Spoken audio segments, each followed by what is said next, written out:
Siang ini saya dan rekan saya akan menjelaskan tentang sejarah mengenai Kesultanan Samudra Pasai. Kesultanan Samudra Pasai yang berdiri pada abad ke-13 tahun 1267 Masehi merupakan salah satu kerajaan Islam pertama di Nusantara. Terletak di pesisir utara Aceh, kerajaan ini memainkan peran penting dalam perkembangan Islam di Asia Tenggara serta menjadi pusat perdagangan internasional pada masanya.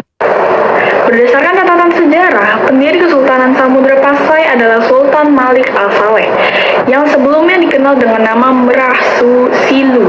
Sebelum memeluk Islam, Kesultanan ini berkembang pesat berkat posisinya yang strategis di jalur perdagangan antara Timur Tengah, India, dan China. Sebagai pusat perdagangan, Samudra Pasai juga menjadi tempat bertemunya pedagang dari berbagai penjuru dunia. Komoditas utama seperti lada dan rempah-rempah menjadi daya tarik utama itu.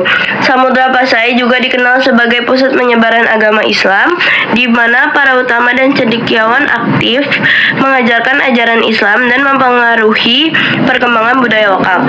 Keberadaan Samudra Pasai juga dicatat dalam berbagai dokumen internasional seperti catatan perjalanan Marco Polo dan Ibnu Battuta. Ibnu Battuta, seorang penjelajah dari Maroko, menggambarkan Samudra Pasai sebagai kerajaan yang makmur dengan penduduk yang taat beragama. Seiringnya perkembangan zaman, Samudra mengalami kemunduran sehingga ditaklukkan oleh Majapahit pada 1360 Masehi dan pada tahun 1524 Masehi Aceh menaklukkannya.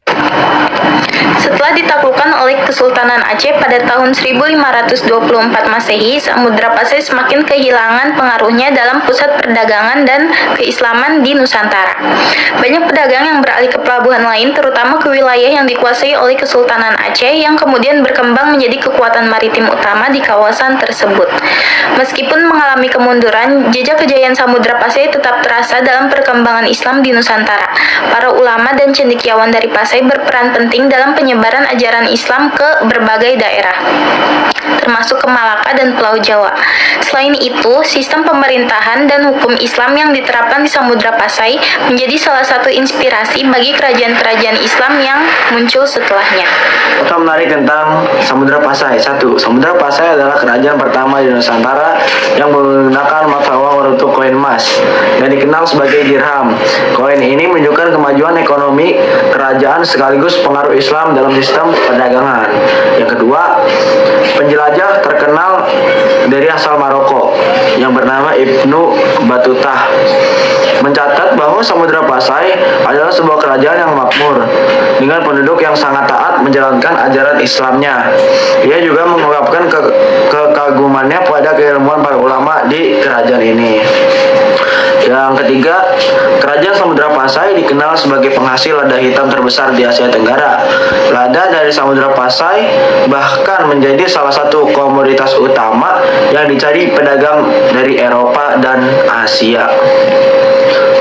Yang keempat, Kesultanan ini menjadi pusat perkembangan sastra Islam di Indonesia. Naskah-naskah berbahasa Arab, Melayu, dan Jawa banyak ditemukan di wilayah ini yang menunjukkan peran pentingnya dalam penyebaran ajaran agama Islam melalui sastra. Baik, selanjutnya akan dibacakan oleh teman saya yaitu Zidan.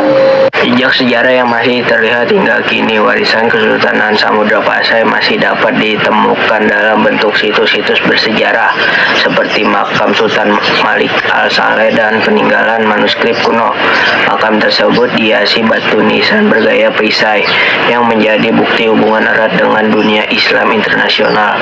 Meskipun kejayaan Kesultanan Samudra Pasai mulai meredup pada abad ke-15 akibat serangan dari Kesultanan Malaka dan Aceh Darussalam, pengaruhnya terhadap sejarah, budaya, dan agama di Nusantara tetap abadi.